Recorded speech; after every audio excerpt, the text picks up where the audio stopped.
حضرات التماس ہے کہ ایک مرتبہ پھر سورہ حمد اور 3 مرتبہ سورہ اخلاص یعنی سورہ قل هو اللہ کی تلاوت فرمائیں۔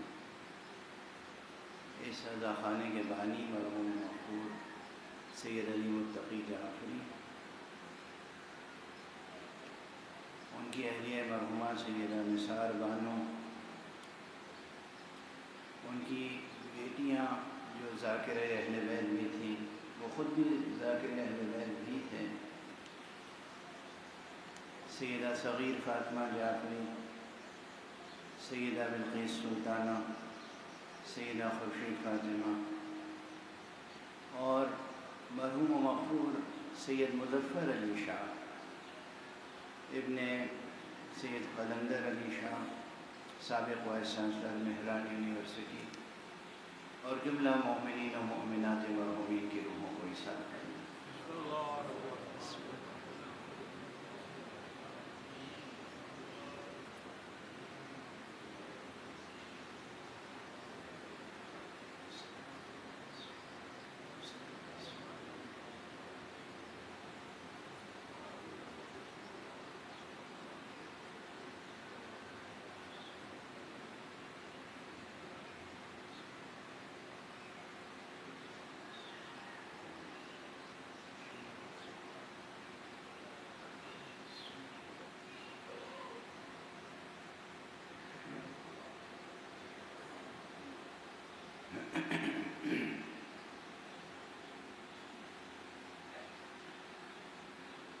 اعوذ باللہ من الشیطان الرجیم، بسم اللہ الرحمن الرحیم، الحمد للہ رب العالمین، بارئ الخلائق اجمعین، باعث الانبیاء والمرسلین، والصلاة والسلام على أشرف الخلائق أجمعين، سيدنا وسيد الأولين والآخرين، حبيبنا وحبيب إله العالمين، إمام المرسلين وخاتم النبيين، شفيع المذنبين ورحمة للعالمين، أبي القاسم المصطفى محمد، اللهم صل على محمد وآل محمد، وعلى أهل بيته الطيبين الطاهرين الهداة المهديين المعصومين المظلومين، واللعنة الدائمة على أعداء الحق والدين، أما بعد، فقد قال الله تعالى عز اسمه في محكم كتابه ومتقن خطابه، بسم الله الرحمن الرحيم، لو أنزلنا هذا القرآن على جبل لرأيته خاشعا متصدعا من خشية الله، وتلك الأمثال نضربها للناس لعلهم يتفكرون، صدق الله العلي العظيم۔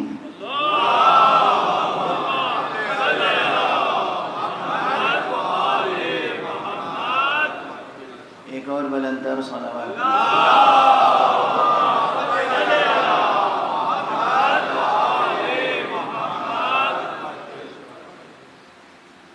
پروردگار عالم خالق کلام اور خالق متکلمین خود اپنے کلام کی عظمت کا اعلان فرما رہا ہے۔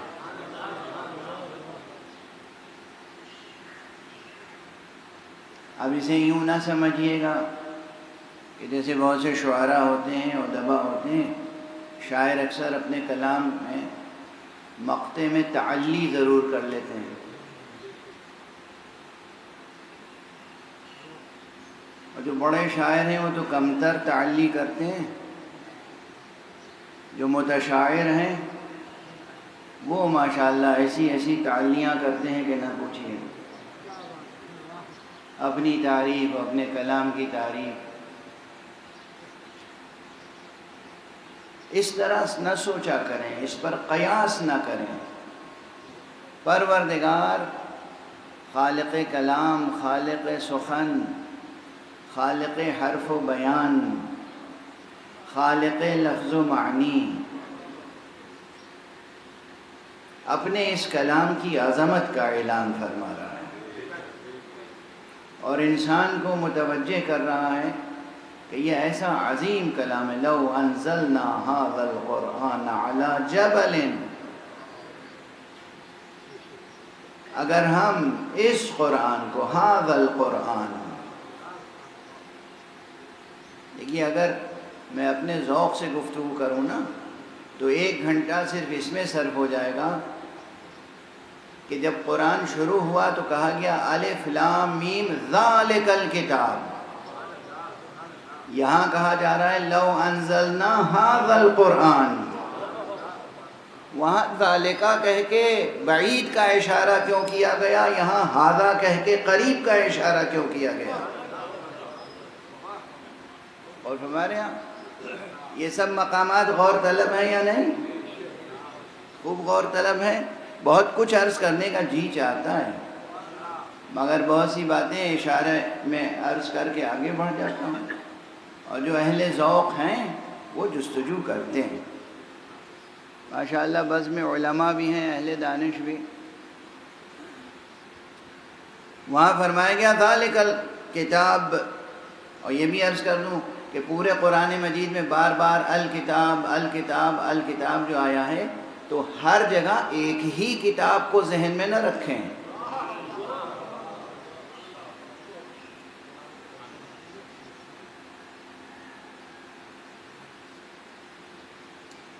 بہرحال لو انزلنا هذا القرآن على جبل، اگر ہم اس قرآن کو کسی پہاڑ پر نازل کرتے، کسی پہاڑ پر، کسی خاص پہاڑ کا تذکرہ نہیں ہے، پہاڑ خود شدت میں آپ سوچ سکتے ہیں، پتھر پہاڑ کیسا شدید ہوتا ہے، یعنی عام انسانوں کے لیے اس پہاڑ کی مثال جو ہے وہ منتہائے شدت کی مثال ہے۔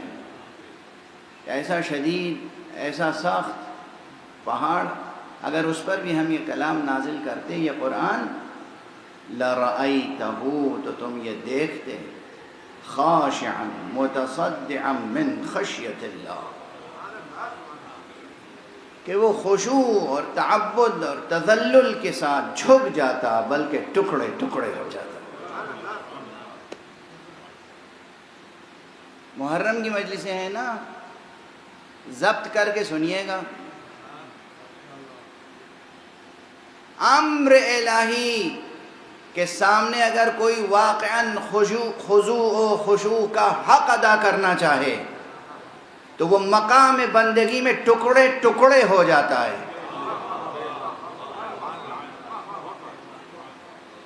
یہ قرآن کہہ رہا ہے نا، ہم نے انسانوں میں بہت کم دیکھا مگر کسی کو دیکھا تو کربلا میں حسین کو دیکھا۔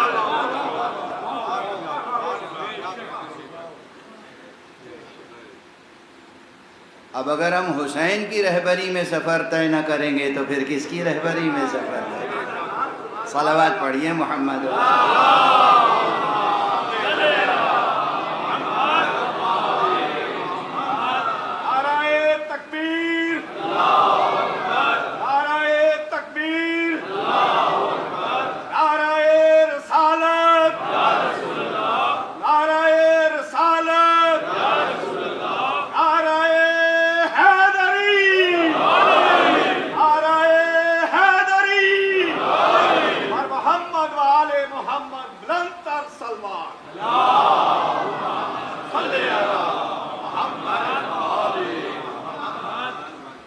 اصل چیز ہے خالق پر یقین اور خالق کی تعظیم۔ قرآن مجید میں بار بار یہ بات کہی گئی، وَمَا قَدَرُ اللَّهَ حَقَّ قَدْرِهِ، ہائے انہوں نے اللہ کی قدردانی نہیں کی جو قدردانی کا حق تھا، اللہ کی قدردانی نہ کی۔ وما قدر اللہ حق قدرہ، اللہ خود فرما رہا ہے، مکرر یہ بات فرمائی ہے قرآن مجید میں۔ تو اللہ پر یقین اور اللہ کی تعظیم، اور پھر اس کے کلام کی تکریم و تعظیم،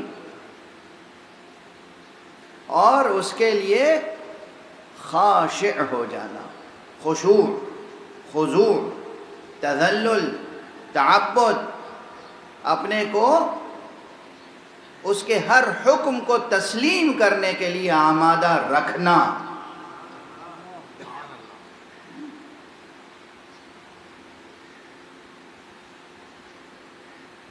تو پھر درمیان میں مجبور ہوں کہ یہ بات کہوں، مکرر کہتا رہتا ہوں پھر کہوں، اس میں یہ کیفیت پیدا کیسے ہوگی؟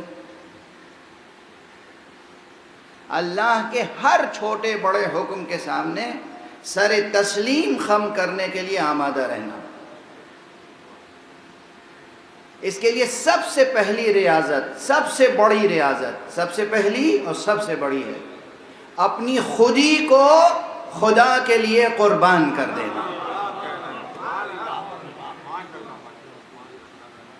انانیت، خودی، میں، میری پسند، میں بھی کچھ ہوں، میری بھی کوئی فکر ہے، میں یہ سمجھتا ہوں۔ کوئی مسئلہ شرعی بتائیے، میری سمجھ میں تو یہ بات نہیں آتی۔ آخر اس حکم کے پیچھے کیا مقصد ہو سکتا ہے؟ ایک مخلوق، ایک غلام، ایک بندہ، ایک عبد، مگر یہ حق رکھتا ہے کہ اپنی فکر کی شرطوں پر خدا کا حکم مانے۔ میری سمجھ میں تو نہیں آتی یہ بات۔ اس حکم کی علت کیا ہے، اس حکم کی وجہ کیا ہے، اس حکم کا سبب کیا ہے، وغیرہ وغیرہ وغیرہ۔ اور عبادات سے لے کر معاملات تک، اور زندگی کے چھوٹے بڑے تمام مسائل میں، ذاتی ہوں یا خانوادے کے مسائل ہوں یا معاشرے کے مسائل ہوں، اخلاقی مسائل ہوں یا سیاسی مسائل ہوں، تمام مسائل میں انسان کے مسائل کی الجھنوں کی سب سے بڑی وجہ انانیت ہوتی ہے۔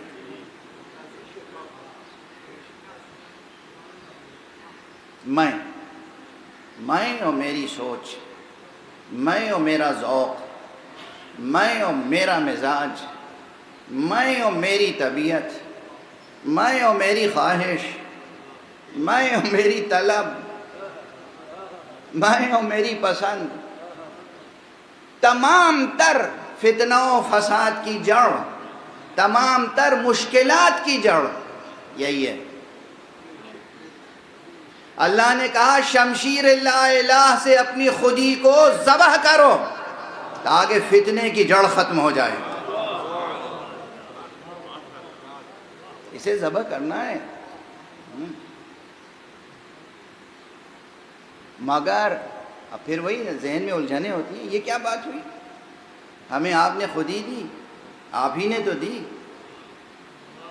یہ خودی جس چیز کا نام ہے، دیکھی ہے کسی نے؟ کس رنگ کی ہوتی ہے؟ کہاں ملتی ہے؟ کس اسٹور میں؟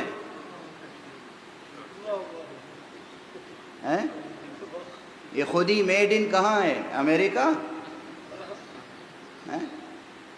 ارے آپ ہی نے تو خودی دی ہے، اور آپ ہی کہہ رہے ہیں خودی کو قربان کرو، تو آواز آئے گی ہم ہی نے خودی دی ہے، اور ہم نے شرط یہ رکھی ہے کہ قربان ہمارے ہی لیے کرو۔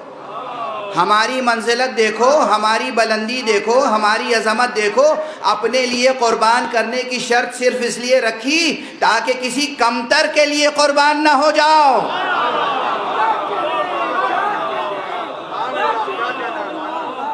صلوات پڑھ دے محمد وآلہ۔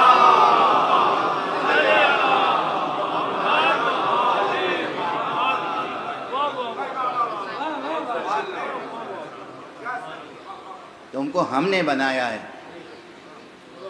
ہم ہی نے تمہارے اندر حب نفس کو بھی رکھا، ہم ہی نے تمہیں خودی بھی دی، اور پھر ہم ہی نے یہ بھی بتا دیا کہ ہماری راہ میں قربان ہونا۔ اس لیے کہ دیکھو باقی جتنی چیزیں ہیں یہ تمہاری عظمت کا ادراک ہونا چاہیے تمہیں، کہ اگر تم کسی کی راہ میں قربان ہو سکتے ہو تو خدا کے علاوہ وہ کوئی اور شے نہیں ہو سکتی۔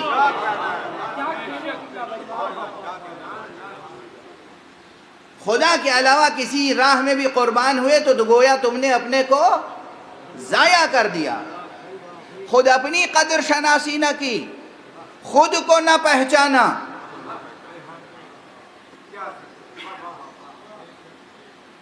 خود کو نہ پہچانا، خود اپنی قدر و قیمت کو نہ سمجھ سکے۔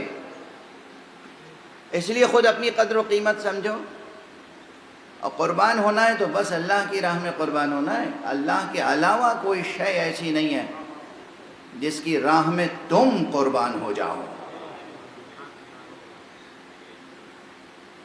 یہی وہ راز ہے۔ میں حوالہ دے دوں، میں تنقید بھی کرتا ہوں جہاں اشکال ہوتا ہے، ستائش بھی کرتا ہوں جو چیز اچھی ہوتی ہے۔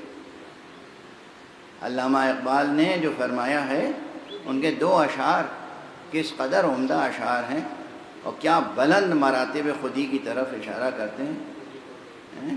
خودی کا سر نہاں، لا الہ الا اللہ۔ سمجھ میں آئی بات؟ خودی کا سر نہاں، لا الہ الا اللہ۔ یہ جو آپ میں ہے نا، یہ اس لیے ہے کہ آپ بنائے ہوئے اس کے ہیں جو سب سے بلند ہے۔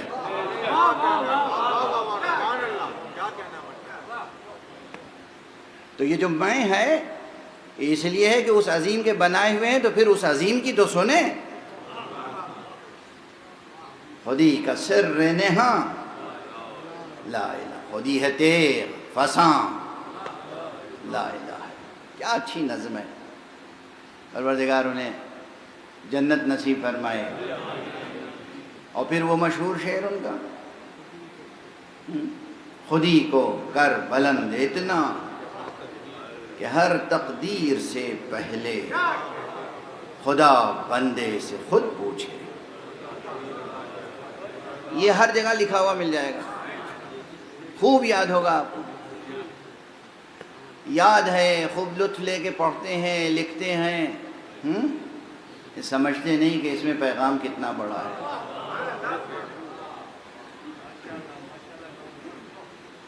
ارے قرآن نہیں پڑھتے، عربی زبان میں ہے۔ اقبال نے یہ شعر تو اردو میں کہا ہے نا۔ اقبال کے اسی شعر کی روشنی میں ان لوگوں کو ڈھونڈیے کم سے کم جنہوں نے اپنی خودی اتنی بلند رکھی کہ خدا نے بہت سے فیصلے ان کی رضا کے مطابق کیے۔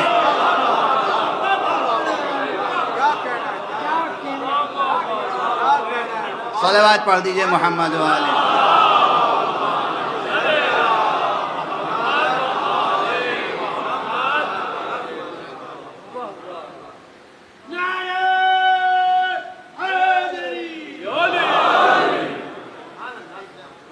اور ایک درخواست کروں گا، تلاش کیجئے تاریخ میں، تلاش کیجئے عالم میں ان ہستیوں کو جن کی خاطر سے خدا نے کچھ کیا ہے۔ مگر یہاں ضرور بہت ہاتھ جوڑ کے عرض کرو، قرآن ہی کی روشنی میں تلاش کیجئے گا۔ یہاں روایات کا سہارا نہ لیجئے گا، روایات کا سہارا یہاں نہ لیجئے گا۔ بہت سے لوگوں نے اپنے قد بلند کرنے کے لیے، یا بہت سے لوگوں نے اپنے لوگوں کے قد بلند کرنے کے لیے، ایسی بہت سی روایتیں ماشاءاللہ سیاسی مقاصد کے تحت تیار کر لیں۔ ان کی خواہش سے اللہ نے یہ کیا اور ان کی خواہش سے اللہ نے یہ کیا۔ ہم اللہ سے خود پوچھتے ہیں، پروردگار تو بتا دے تو نے کسی کی خاطر سے بھی کچھ کیا؟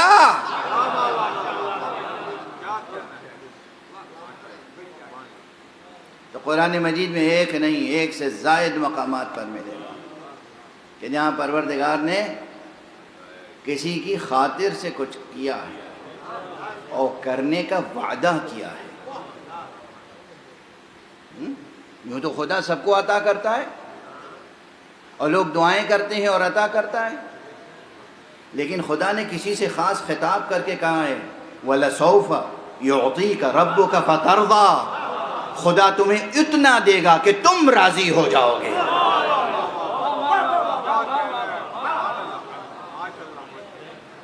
کس سے کہا یہ؟ بس ایک ہستی ہے، خلاصہ کائنات، علت کائنات، سبب خلقت عالم ہستی، صاحب لولا کلمہ خلقت الافلاک۔ ہاں مجھ سے آگے بحثیں نہ کیجیے گا کہ یہ حدیث ہے یا نہیں ہے یا صوفیوں کا قول ہے، اور جہاں کرنا ہوگا کر لیجیے گا، منع نہیں کر رہا ہوں، میں اس لیے کہہ رہا ہوں کہ اپنا احترام کیجیے گا، کہیں ایسا نہ ہو کہ گفتگو کے بعد آپ کو اپنی رائے بدلنی ہی پڑ جائے۔ محمد وآل محمد برد سے برد صلوات۔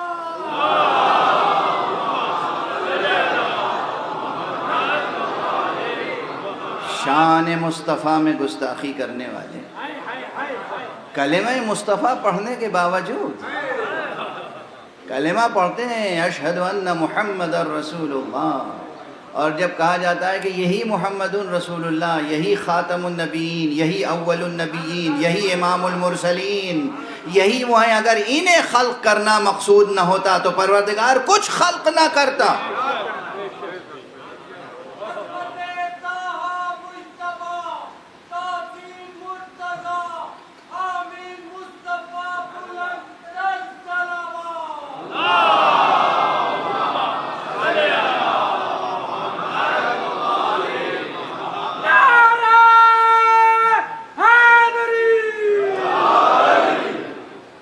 جب یہ بات کہی جاتی ہے تو پھر ماشاءاللہ کیا کیا تعویلیں کرتے ہیں، اور نعوذ باللہ ہم نے دیکھا ہے ایسے لوگ، جو میں کل کہیں کہہ رہا تھا کہ ایسے دانشور نہیں ہیں، یہ سینہ دانش کا ناسور ہیں،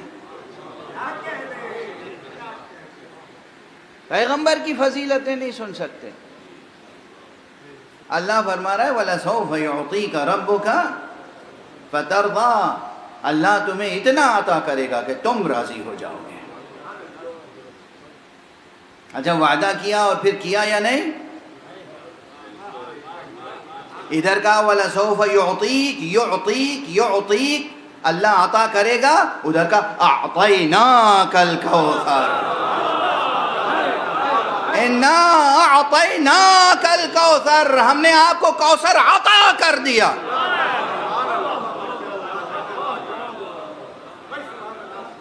وعدہ پورا ہوا یا نہیں؟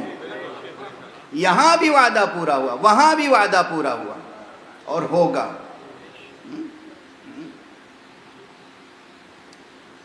بہرحال تو اور بھی مقامات ہیں۔ اب میں چونکہ کوئی بات پڑھ چکا ہوتا ہوں اور مکرر پڑھ چکا ہوتا ہوں تو پھر پڑھنے کا ارادہ نہیں ہوتا کہ لوگ کہیں گے کہ وہی بات بار بار پڑھ رہے ہیں، لیکن کچھ آپ لوگ بھول جاتے ہیں، اور کچھ یہ کہ بات ایسی ہوتی ہے کہ اس میں عظمت اور اہمیت ہوتی ہے، اور جب بات قرآنی ہو، جب بات قرآن میں ہو، دیکھیے اب یہ تو ہے کہ صاحب اللہ نے کہا وَلَسَوْفَ يُعْطِيكَ رَبُّكَ، اللہ عطا کرے گا، کس پیمانے سے عطا کرے گا کہ آپ راضی ہو جائیں گے۔ رضا کس کی؟ پیغمبر کی رضا، اللہ کی رضا نہیں۔ اب یہ تفریق بھی سمجھنے سمجھانے کے لیے کر رہا ہوں، ورنہ بات تو یہ ہے کہ جو ان کی رضا وہ ان کی رضا، جو اس کی رضا وہی ان کی رضا۔ لیکن اب لوگ سوچتے رہے کہ کیا کیا اس میں جنت ہوگی، فردوس بری کا معاملہ ہوگا، کچھ اخروی معاملات ہوں گے، کچھ دنیاوی معاملات ہوں گے، کچھ چیز ہوگی۔ شریعت کی چھوٹی چھوٹی باتوں سے لے کر اور کائنات کی بڑی بڑی حقیقتوں تک سب کچھ اللہ نے رضائے محمد کی کو سامنے رکھ کے مقرر کیا اور تخلیق کیا۔ ہمیں تو یہی بات سمجھ میں آئی، اس لیے کہ قرآن مجید میں ایک مقام اور ہے، اور وہ کیا ہے؟ قبلے کا تعین۔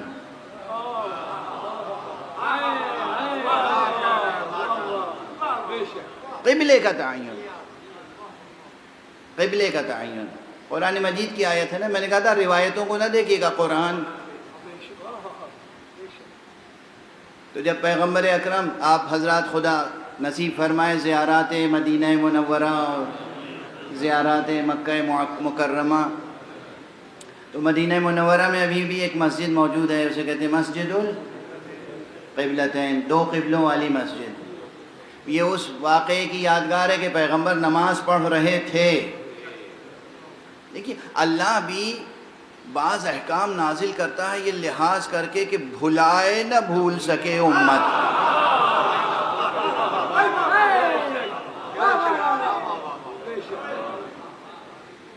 قبلہ تبدیل کرنا ہے، ارے بھائی ایک نماز پوری ہو جاتی،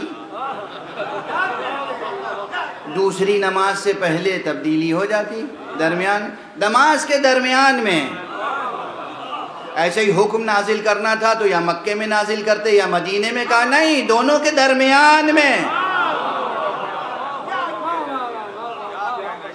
قبلے کا، قبلہ ظاہری کا تعین کرنا ہوا تو نماز کے درمیان، اور قبلہ معنوی کا تعین کرنا ہوا تو میدان غدیر میں سفر حج کے درمیان۔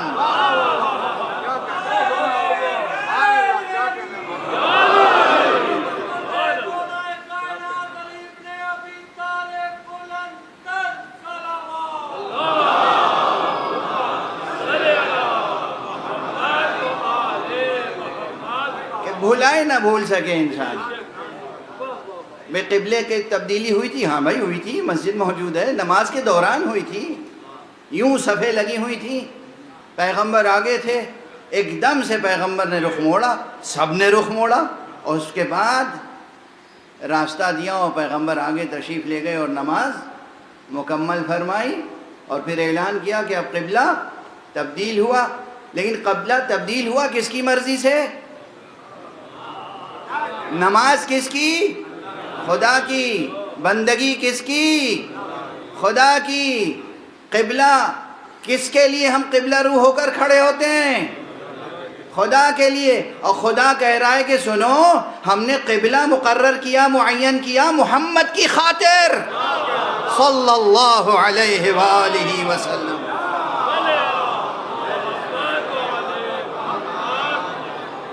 مشہور مقام ہے، سورہ مبارک ہے بقرہ ہی میں ہے، یہاں دوسرا پارہ قرآن کا شروع ہوتا ہے نا، یہ ظاہری تجزیہ اور ترتیب کے لحاظ سے، اسی میں یہ آیت آتی ہے، سیقول السفہاء، یہ جو نادان لوگ ہیں یہ ابھی پوچھیں گے کہ کس لیے یہ قبلہ تبدیل ہو گیا، تو آپ یہ آیت سنا دیجیے گا۔ کیا ہے آیت؟ قد نرى تقلب وجهك في السماء فلنولینک قبلة ترضاها۔ اے حبیب ہم دیکھ رہے ہیں کہ آپ بار بار چہرہ اٹھا کے آسمان کی طرف دیکھ رہے ہیں، کچھ کہہ نہیں رہے ہیں، دیکھ رہے ہیں، کچھ کہہ نہیں رہے ہیں۔ قرآن کہتا ہے کچھ کہہ نہیں رہے ہیں، صرف دیکھ رہے ہیں۔ قد نرى تقلب وجهک، آپ کے چہرے کو ہم دیکھ رہے ہیں کہ بار بار آسمان کی طرف یہ چہرہ اٹھ رہا ہے، تو سمجھیے کہ آپ نے کہا نہیں مگر ہم سمجھ گئے۔ کیا سمجھ گئے؟ فَلَنُوَلِّيَنَّكَ قِبْلَةً تَرْضَاهَا، اب ہم ایسے قبلے کی طرف آپ کو موڑ دیں گے جس سے آپ راضی ہو جائیں گے۔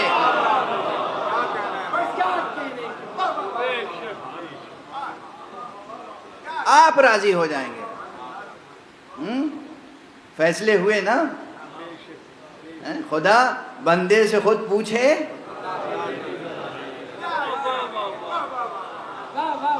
ہم اگر بندہ ہونا چاہیے نا، بندہ بھی ایسا بندہ ہو، ہم سب تو کہتے ہیں اے پروردگار ہم تیرے بندے ہیں، ہم تیرے بندے ہیں، ہم دن بھر گستاخی کرتے رہتے ہیں، گناہ کرتے رہتے ہیں، نافرمانی کرتے رہتے ہیں، اور کہتے ہیں ہم تیرے بندے ہیں۔ مصطفیٰ وہ بندہ الہی ہے جس کے لیے خدا فرماتا ہے سبحان الذی اسریٰ بعبدہ لیلا، پروردگار کیا کہنا اس کا جو اپنے عبد کو، اپنے بندے کو راتوں رات معراج پر لے گیا۔ اور مانے خدا العبد کہہ رہا ہے، بات کہاں سے کہاں پہنچ گئی؟ تو میں عرض تو صرف یہ کر رہا تھا کہ آپ کو اللہ نے خود ہی عطا فرمائی ہے، یہ نہ سمجھیے آپ۔ غلط فہمی کیا ہوتی ہے؟ غلط فہمی یہ ہوتی ہے کہ صاحب اللہ نے ہمیں بنایا، آخر بنایا ہی کیوں ہے؟ یہ بچے نوجوان بالکل ایسا بکھر کے رہتے ہیں سامنے، ارے اللہ نے ہمیں بنایا ہی کیوں؟ ہر چیز پہ تو پابندی لگا دی۔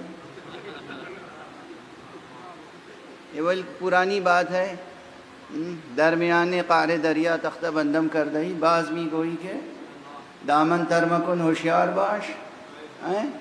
ارے دریا کے بیچ میں، سمندر کے بیچ میں آپ نے ہمیں کھڑا کر دیا ہے اور پابندی یہ لگائی کہ دامن تر نہ ہونے پائے۔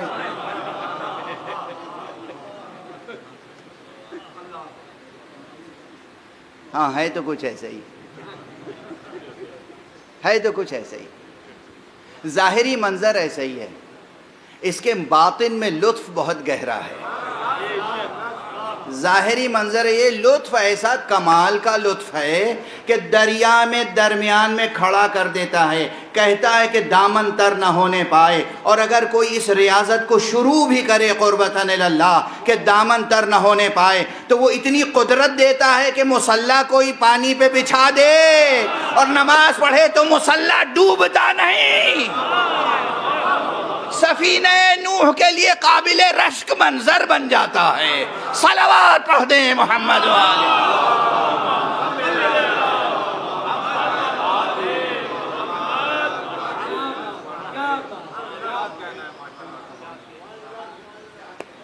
ارادہ تو کریں اس کی بندگی کا، قصد تو کریں اس کی بندگی کا، قصد کریں تو مقصد تک پہنچیں گے،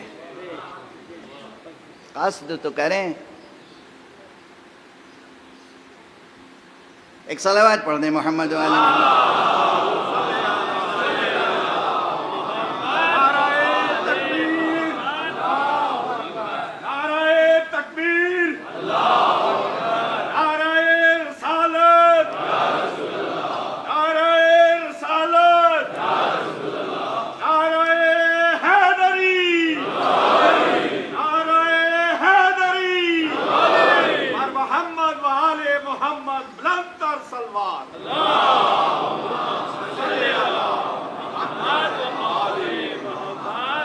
دیکھیے اب یہ میرا مزاج ہے کہ میں ایک عطر مجموعہ بناتا ہوں، کچھ وہ باتیں بھی درمیان میں رکھتا ہوں کہ جو بالکل پیور اکیڈمک اور تعلیمی اور مدرسی ہیں، تحقیقی ہیں۔ ہمارے ایک شفیق بزرگ تھے، اللہ ان کو جنت نصیب فرمائے، اب نہیں رہے، وہ کہتے تھے یہ جب آپ ممبر پہ مجلس پڑھتے ہیں اس میں یہ بتانے لگتے ہیں کہ اس کا روٹ ورڈ یہ ہے اور مادہ یہ ہے اور عین اور شین اور قاف اور صاد اور دال، یہ سب نہ کیا کیجیے، یہ بالکل اچھا نہیں لگتا۔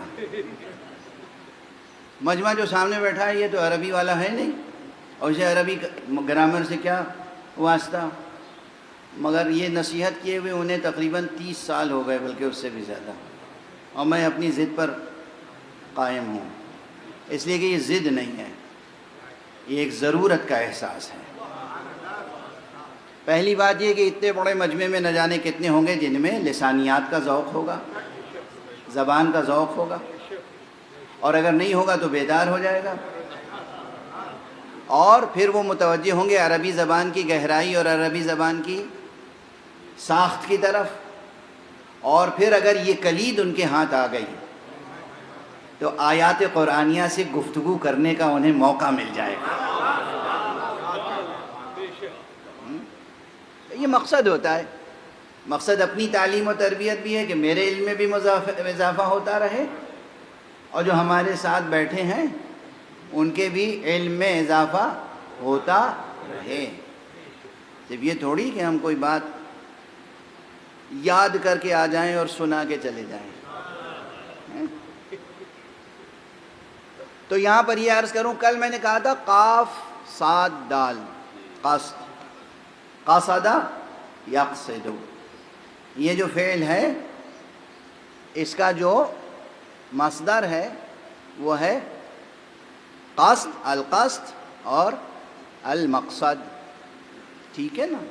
یہ مقصد جو ہے، یہ قصد جو ہے، یہ 2 حرفوں سے تعدیہ ہوتا ہے اس کا، بالکل ٹیکنیکل بات ہے، بس 1 منٹ سے زیادہ نہیں لگے گا، یاد رہ جائے گی تو کام آئے گی صدیوں. 1 منٹ کی بات یاد رہ جائے گی تو صدیوں کام آئے گی. اگر قصد الا کہا تو معنی کچھ اور ہوں گے، اور اگر قصد بے کہا، بے سے تعدیہ کیا تو معنی کچھ اور ہوں گے. مقاصد ظاہری طور پر کلیسیفائی کروں تو 2 طرح کے ہوتے ہیں، ایک مقصد محسوس ہوتا ہے اور ایک مقصد معنوی.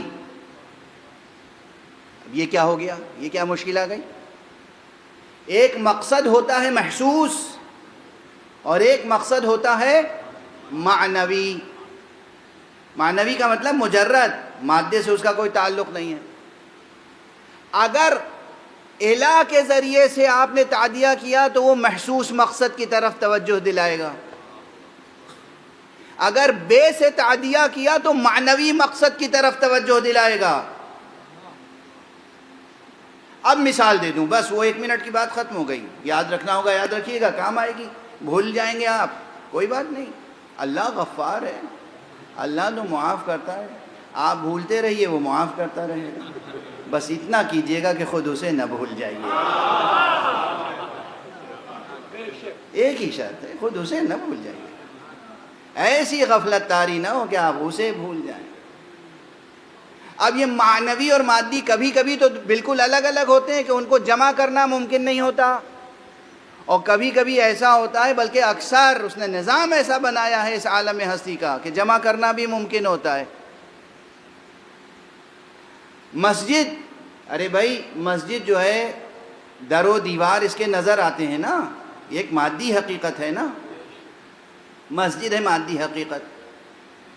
اگر آپ نے الا سے تعدیہ کیا اور مسجد کی طرف چلے تو مراد یہ ہوگی، مقصد آپ کا یہ ظاہر ہوگا کہ آپ مسجد جا رہے ہیں. مسجد یعنی وہ عمارت، ٹھیک ہے نا.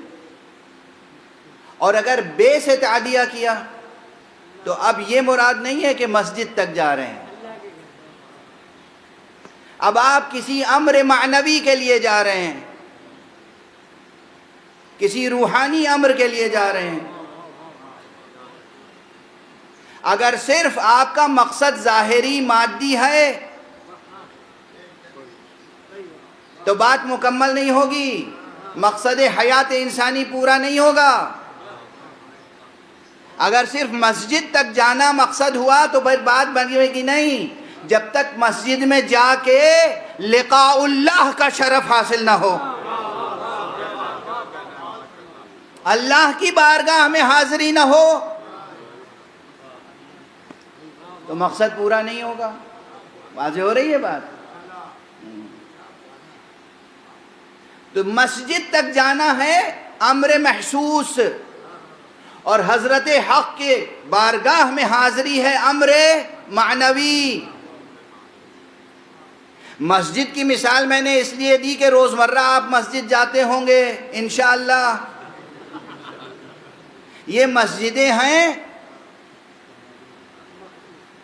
خانہ کعبہ یا مسجد حرام کی شبیہ ہیں. بھئی شبیہوں کا انکار نہ کیجئے. مسجدیں آپ بناتے ہیں نا، یہ بھی شبیہ ہیں. اب وہاں جو جاتے ہیں عمر میں ایک بار، یا جو لوگ قسمت کے دھنی ہیں بار بار، وہاں بھی جائیے گا تو صرف کعبے کو دیکھنے کے لیے نہ جائیے گا. کوشش کیجئے گا وہ حقیقت بھی نظر آ جائے جس کی وجہ سے اللہ نے کعبے کو قبلہ بنایا. صلوات.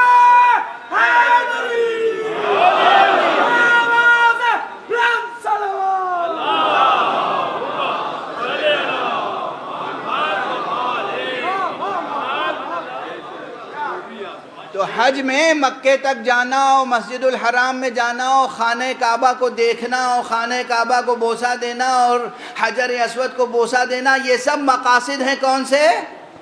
محسوس. اور ان کے اندر چھپی ہوئی معنویتوں تک پہنچنا، یہ ہے مقاصد معنوی. اور ہمارے یہاں ابھی مقصد و مقاصد کی تشریح ہو رہی ہے، پھر ہم مقاصد قرآن کی بات ذرا تفصیل سے کریں گے۔ تو کعبے تک پہنچے، یہ ہے محسوس مقصد۔ جان کعبہ تک اگر پہنچ گئے،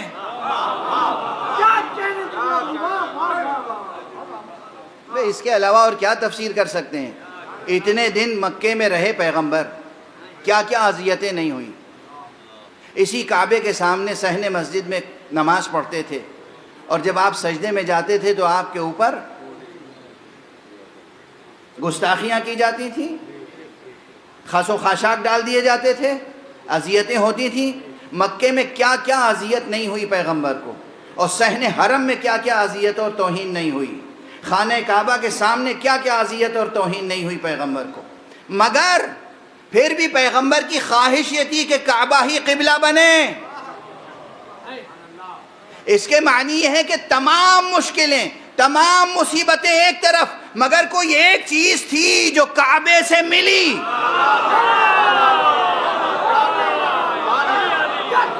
اس ایک چیز نے پیغمبر کا ہر غم بھلا دیا۔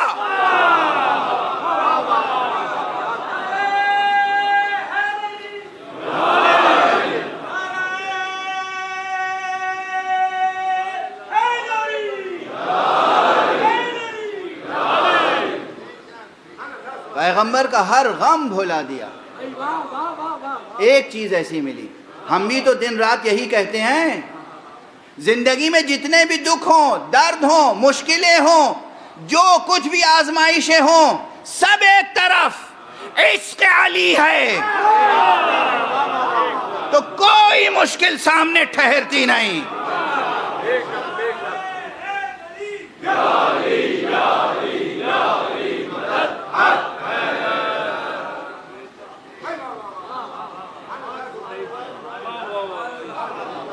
عشق علی، حب علی، یہ حب علی و عشق علی میں لوگ جب بھی ہم محبت علی کی بات کرتے ہیں تو لوگ ہمیں دیوانہ سمجھتے ہیں۔ اچھا، جو ہمیں دیوانہ سمجھتا ہے، ہمیں کون سا ایسا جبر ہے ہمارے اوپر کہ ہم اسے دانشور سمجھیں؟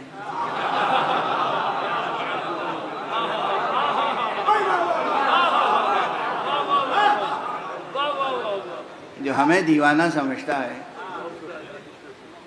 کون سی مجبوری ہے ہماری کہ ہم آپ کو دانشور سمجھیں؟ علی کی محبت، علی کی عظمت حبی، علی کی قدر و قیمت حبی، وہ کتنی زبردست ہے۔ کہاں کہاں پیغمبر نے اس کا اعلان کیا ہے،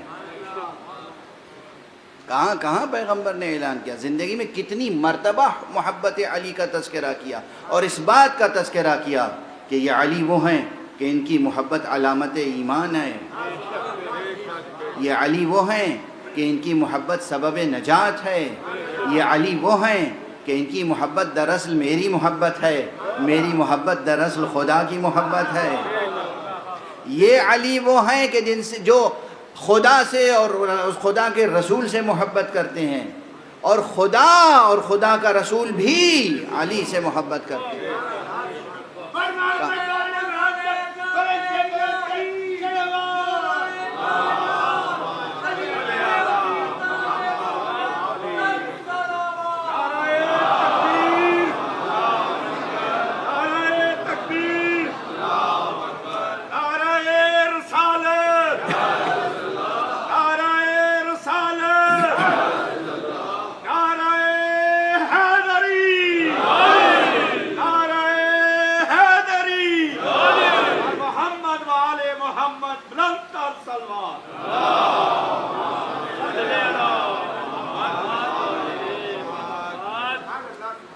بھئی مشہور حدیث ہے، آپ تو اٹھتے بیٹھتے دن بھر میں کتنی بار کتنے ذاکروں سے سنتے ہوں گے، مگر کلام کس کا ہے؟ یہ شہد سخن کہاں سے نصیب ہوا ہے؟ اس کی شیرینی کم نہیں ہوتی جتنی بار بھی دہرائیں۔ پیغمبر نے کسی جنگ میں کہا تھا نا، لَأُعْطِيَنَّ الرَّأْيَةَ غَدًا، میں علم کل اسے دوں گا۔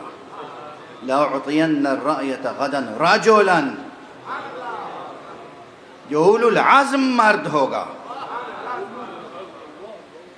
یحب اللہ ورسولہ، جو اللہ اور اللہ کے رسول سے محبت کرنے والا ہوگا، وَيُحِبُّهُ اللَّهُ وَرَسُولُهُ، اور اللہ اور اللہ کا رسول بھی اس سے محبت کرنے والا ہوگا۔ آپ محبت علی کی بنیاد پر مجھے دیوانہ کہہ لیجئے، رسول تو فرما رہے ہیں کہ اللہ بھی علی سے محبت کرتا ہے۔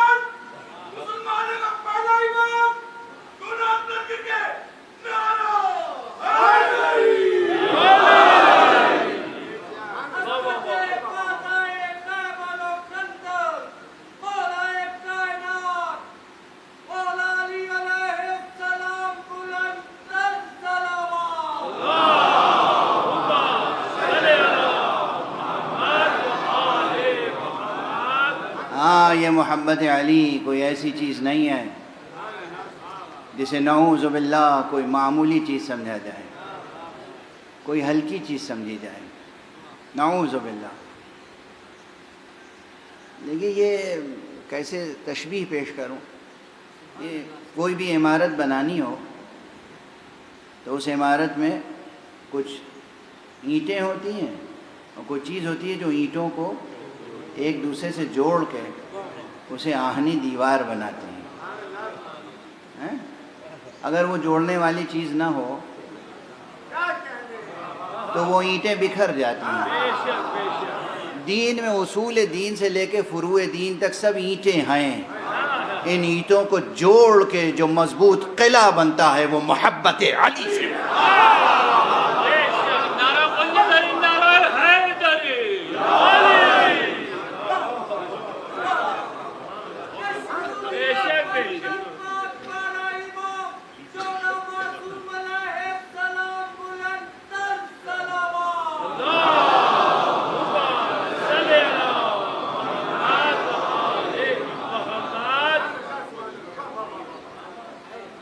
نفرت فروشو، آؤ یہاں اس فرش عزا پر بیٹھو اور سنو اور سمجھو کہ محبت علی کی حقیقت کیا ہے اور عظمت کیا ہے۔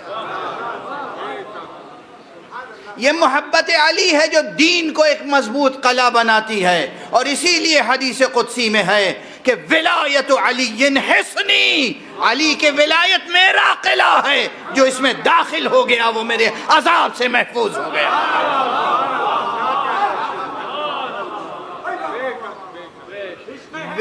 مجھے حد سے گزر جانے دو، مثل میثم کی طرح جان سے مر جانے دو، ارے خلد میں جاتے ہی بہلول کا گھر ڈھونڈوں گا، ارے خوب گزرے گی تو مل بیٹھیں گے دیوانے۔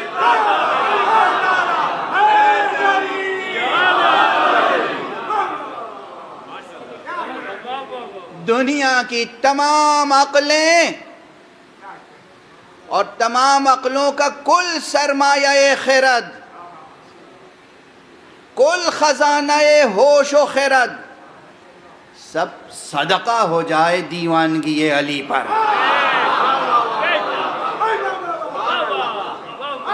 نچھاور صدقہ علی کی محبت جو علامت ایمان ہی نہیں ہے، میں نے عرض کیا یہی محبت ہے جو اصول سے لے کے فروع تک تمام چیزوں کو جوڑ کے ایک قلعہ بناتی ہے، قلعہ توحید۔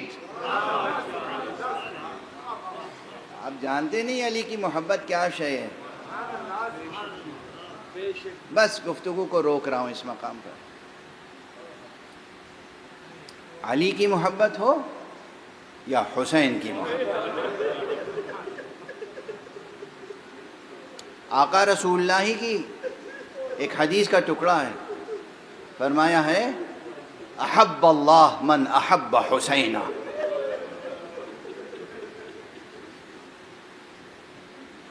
آپ کی آوازیں بلند ہو گئیں، ورنہ یہاں پر بھی ایک مشکل ہے کہ اس حدیث کو دو طرح سے پڑھ سکتے ہیں، دو طرح سے اس کی تعبیر اور ترجمانی ہو سکتی ہے۔ ایک یہ کہ اس کو جملہ خبریہ سمجھا جائے، اور ایک یہ کہ اس کو جملہ انشائیہ سمجھا جائے۔ احب اللہ من احب حسینہ، ایک تو یہ ہے کہ خبر دی جا رہی ہے، حضور اطلاع دے رہے ہیں کہ جو حسین کو چاہنے والے ہیں نا، خدا ان کو چاہتا ہے۔ دیکھیے آپ نے حسین کی محبت۔ اور دوسرا مفہوم یہ ہوگا کہ اے پروردگار، جو حسین کو چاہنے والے ہیں نا، پروردگار تو بھی ان سے محبت فرما۔ اگر خبر ہے تو، اور اگر دعا ہے تو، کس کی دعا ہے؟ دعا کس کی ہے؟ ارے جس کے صدقے میں تمام کائنات کی دعائیں قبول ہوتی ہیں، اس کی دعا ہے نا کہ اے اللہ انہیں تو اپنا چہیتا بنا لے، جو حسین کے چاہنے والے ہیں۔ خدا آپ کی عمروں میں برکت عطا فرمائے، خدا آپ کے رزق میں، روزی میں، آل و اولاد میں، ذریت میں، نسل میں ہر طرح کی برکتیں عطا فرمائے، تاکہ آپ جب تک یہ سلسلہ حیات دنیاوی قائم ہے، اس عزا کا سلسلہ برقرار رکھ سکیں، حب حسین کا سلسلہ، نورانی سلسلہ قائم رہے۔ کتنی تیزی سے دن گزر رہے ہیں، آج 3 محرم ہو گئے۔ کل حسین کربلا پہنچ چکے ہیں، 2 حسین کو آقا کربلا پہنچ، 2 محرم کو آقا حسین کربلا پہنچ گئے تھے، اور مشکلات کا سلسلہ شروع ہو گیا تھا۔ یوں تو شہادتیں سب کی روز عاشوراء ہوئیں، مگر کچھ شخصیتیں ایسی ہیں جن کا خصوصیت سے تذکرہ کیا جاتا ہے۔ آج میرا جی چاہتا ہے، حالانکہ عموماً تذکرہ کرتا رہا ہوں اور عموماً ممبروں سے تذکرہ ہوتا ہے، لیکن یہ شہید مشہور شہیدوں میں سے، یہ شہید مستحق ہے کہ اس کا تذکرہ کیا جاتا رہے، کیونکہ تمام عالم انسانی کے لیے اس میں عبرت ہے۔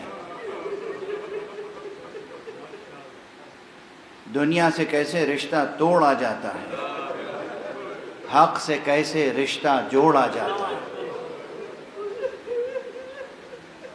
آسان نہیں ہوتا نا، دنیا کو تج دینا، دنیا کو ٹھوکر مار دینا، دنیا سے منہ موڑ لینا اور خدا کی طرف توجہ کر لینا۔ عموماً اس کے لیے معصوموں کے کردار، نبیوں کے کردار، اماموں کے کردار پیش کیے جاتے ہیں۔ میں ایک گنہگار انسان کا کردار پیش کر رہا ہوں، اور اس گنہگار انسان کا نام ہے حر۔ وقت بالکل نہیں ہے، وقت کی محدودیتیں اور مجلس کے اپنے تقاضے۔ تاریخ میں بہت سی کڑیاں واقعات کی گم ہیں، اور ابھی بھی تحقیق کا سلسلہ جاری ہے۔ اسی لیے آپ حضرات محسوس کرتے ہوں گے کہ میں کسی تاریخی واقعے کو بہت کم تفصیل سے پیش کرتا ہوں، جو ثابت حقیقتیں ہیں ان کی طرف اشارہ کرتا ہوں۔ حر کب کس وقت دشمن فوج سے نکل کے آقا کی طرف آئے، اس میں مختلف بیانات ہیں، مرثیوں میں، تقریروں میں، خطبات میں، مقاتل میں، تاریخوں میں مختلف بیانات ہیں۔ کوئی کہتا ہے رات میں آئے، کوئی کہتا ہے کہ صبح ہو رہی تھی تو آئے، اور بعض روایات میں ہے کہ نہیں، شب عاشور اضطراب میں گزری، روز عاشور کا سورج طلوع ہوا، اور وہ وقت آیا جب آقا حسین نے کہا حل من ناصر ینصر، کیونکہ یہ آپ نے 1 سے زائد مرتبہ کہا ہے، متعدد بار فرمایا ہے اپنا تعارف کرایا اور کہا کوئی ہے جو میری مدد کرے. اب تاریخ کے سینکڑوں صفحات کا خلاصہ عرض کر رہا ہوں. آپ نے کم سے کم 3 مرتبہ صدائے استغاثہ بلند کی. پہلی صدائے استغاثہ جو آغاز جہاد میں بلند کی، پہلی آواز پر حر آئے ہیں، اور آخری آواز جب بلند کی ہے تو اصغر آئے.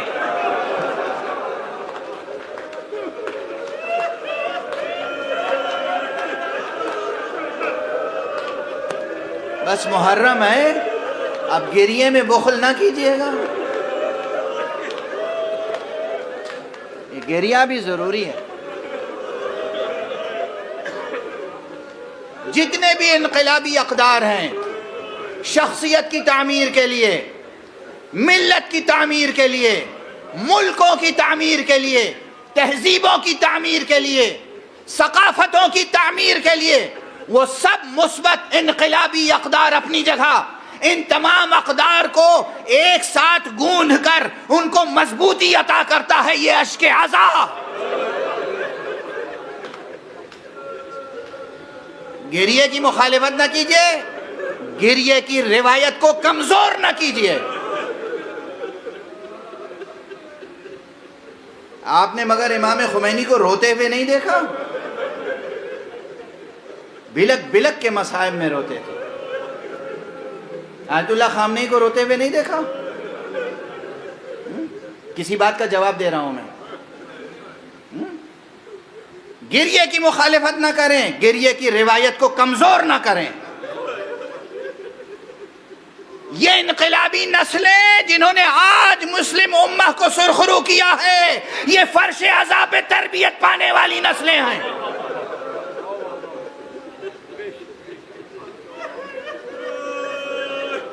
ان روایات عزا کو کمزور نہ کریں. ہاں، جھوٹی روایتیں، ضعیف روایتیں، انہیں رد کر دیجئے. تحقیق کیجئے، تطہیر کا عمل جاری رہے، مگر یہ یاد رہے کہ کچھ ثابت حقیقتیں ہیں، ان سے انحراف نہیں کیا جا سکتا. ہر امام نے تقریباً تاکید کی ہے، کسی بھی غم میں رونا ہو تو حسین مظلوم پر گریا.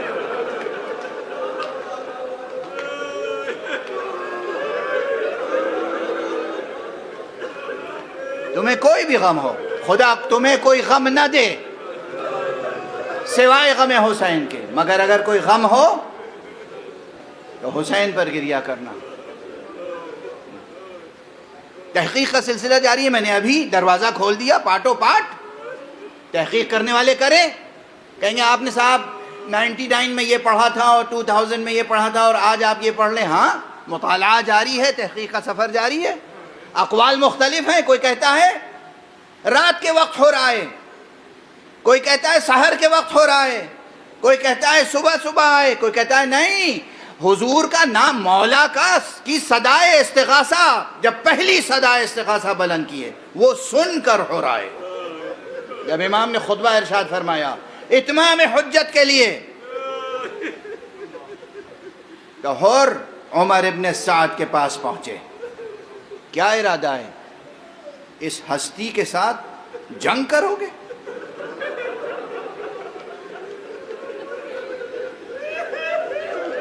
انت مقاتل هذا الرجل؟ اس ہستی کے ساتھ تم جنگ کرو گے، قتال کرو گے؟ لیکن یہاں پہ ایک جملہ عرض کر دوں. سبب یہ تھا، حر کا پورا قبیلہ، پورا خاندان، استثناءات ہوں گے مگر پورا خاندان زمانے پیغمبر سے لے کر ہمیشہ پیغمبر اور اہل بیت پیغمبر کا وفادار رہا. کبھی باطل اقتدار کا پرستار نہیں ہوا. اس خاندان سے ہے حر. یعنی حر اس ماں کا بیٹا ہے جس نے حر کی تربیت کی ہے تو فاطمہ زہرا کی عظمت کو بھی بتایا ہے.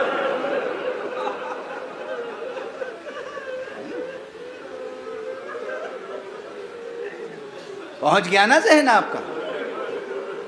حور اس ماں کا بیٹا ہے جس نے تربیت کی حب علی اور حب فاطمہ کے ساتھ. پوچھا کیا اس ہستی کے ساتھ جنگ کرو گے؟ جواب سخت تھا ناگوار. کہاں جنگ کروں گا، اور ایسی جنگ کہ یادگار جنگ ہوگی، سروں کی بارش ہوگی، ہاتھ کٹ کٹ کے اولوں کی طرح برسیں گے، بہت شدید جنگ ہوگی. اور نے کہا کہ فرزند رسول نے جو شرطیں پیش کی ہیں ان میں سے کیا کوئی شرط قابل قبول نہیں؟ اب ذرا سر جھکا. کہا ہے تو اگر میرے اختیار میں ہوتا تو میں قبول کر لیتا، مگر یہ تمہارا حاکم، یہ عبید اللہ ابن زیاد، یہ ماننے والا نہیں ہے. اور خاموش ہوئے، پیچھے ہٹے، رفتہ رفتہ دھیرے دھیرے پیچھے ہوتے گئے اور ایک الگ راہ لے لی، سب سے کنارہ کش ہو کر. کہتے ہیں وہاں قرہ ابن قیس ایک شخص موجود تھا. اس نے دیکھا میں عجب حال دیکھ رہا ہوں.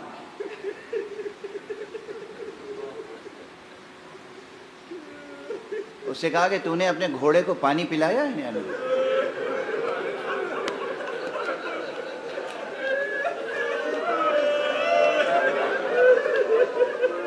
یہ حور کا سوال عجب سوال ہے نا.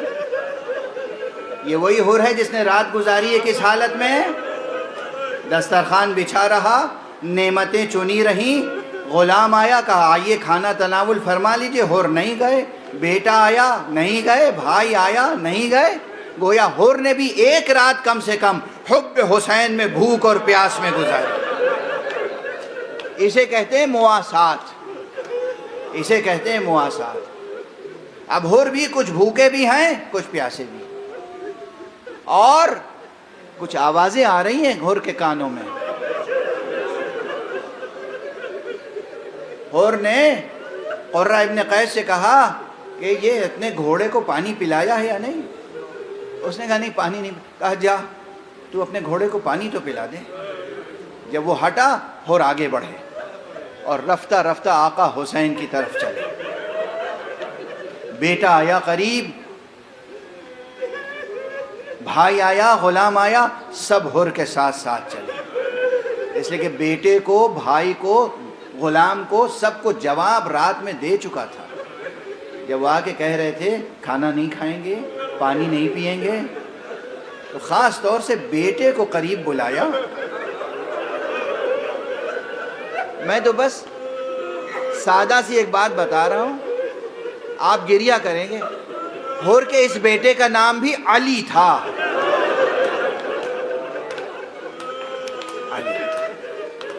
علی ابن حور.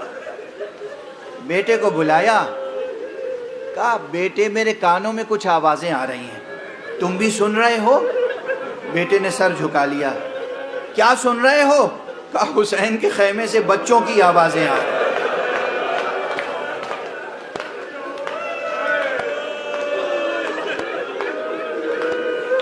العطش العطش کیا. بس آپ نے سر و سینہ پیٹا، گریہ کیا، مجلس مال مجلس حاصل ہو گیا. گفتگو تمام کر رہا ہوں ایک دو جملوں میں. اور امام کی خدمت میں آئے. یا ابا عبداللہ، یا ابن رسول اللہ، انا تائب حل لی من توبہ. اے فرزند رسول، اے ابو عبداللہ، ارے میں تائب ہو کر آیا ہوں، میں توبہ کرنا چاہتا ہوں، میرے لیے توبہ ہے، میرے لیے توبہ ہے. یہ سوال بتا رہا ہے کہ اسے اپنے جرم کی سنگینی، گناہ کی سنگینی کا احساس. رحمت للعالمین کے فرزند ہیں. آقا حسین نے کہا اللہ تائب ہے، میں نے بھی معاف کیا، میرے رب نے بھی معاف کیا. حور نے آقا سے اجازت لی. بس دو ایک فقرے تحقیق طلب ذہن، سوچتے بھی رہیں، تحقیق بھی کرتے رہیں. حور امام کی طرف سے اذن لے کر میدان میں آئے. دوبارہ حور نے مکمل ایک خطبہ ارشاد فرمایا. حور نے اہل کوفہ سے خطاب کر کے امام کی حقانیت بیان کی اور حکومت وقت کا تخطئہ کیا، کہا تم خطا پر ہو، تم غلطی پر ہو۔ دیکھو یہ فرزند رسول ہے، دیکھو یہ ہیں اس وقت حق پر۔ اتمام حجت کے بعد جنگ کا سلسلہ شروع ہوا، حر سے پہلے حر کا بیٹا شہید ہوا۔ اب میں عرض کر چکا ہوں تاریخ میں تو کتنے اختلافات ہیں، مگر بعض لوگوں نے یہ بات بھی لکھی ہے کہ آقا حسین کی شان کرم حر کے سامنے اس وقت اور زیادہ سامنے آئی جب حر کے بیٹے نے حر کو آواز دی۔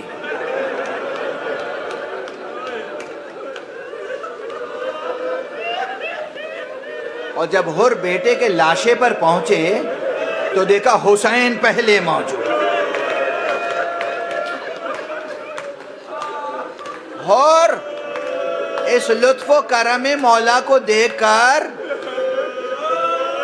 ایک مرتبہ کہنے لگے آقا حسین گنہگاروں پر یہ لطف و کرم۔ آقا حسین نے فرمایا کہ تمہیں اندازہ نہیں ہے مگر میں سمجھتا ہوں اس عمر میں جوان بیٹے کا لاشا۔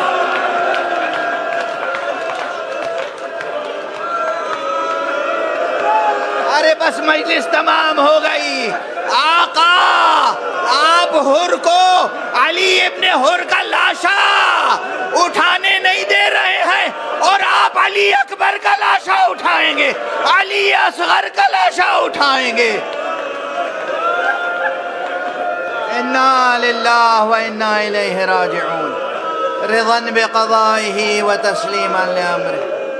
پروردگار ہمیں علوم قرآن اور معارف اہل بیت سے آشنا فرما۔ پروردگار امت اسلامیہ کو ولایت علی ابن ابی طالب پہ متحد فرما۔ پروردگار اس روئے زمین کو جنگ و جدل سے اور تمام تر نحوستوں سے پاک کر دے۔ پروردگار رہبر شہید کے درجات کو بلند سے بلندر فرما۔ پروردگار رہبر موجود کی صحت و سلامتی و عافیت کا اہتمام فرما۔ پروردگار اپنے ولی آخر ولی معصوم کے اذن ظہور عطا فرما، اور ان کے ہاتھوں سے اپنی رحمت و رافت و عدالت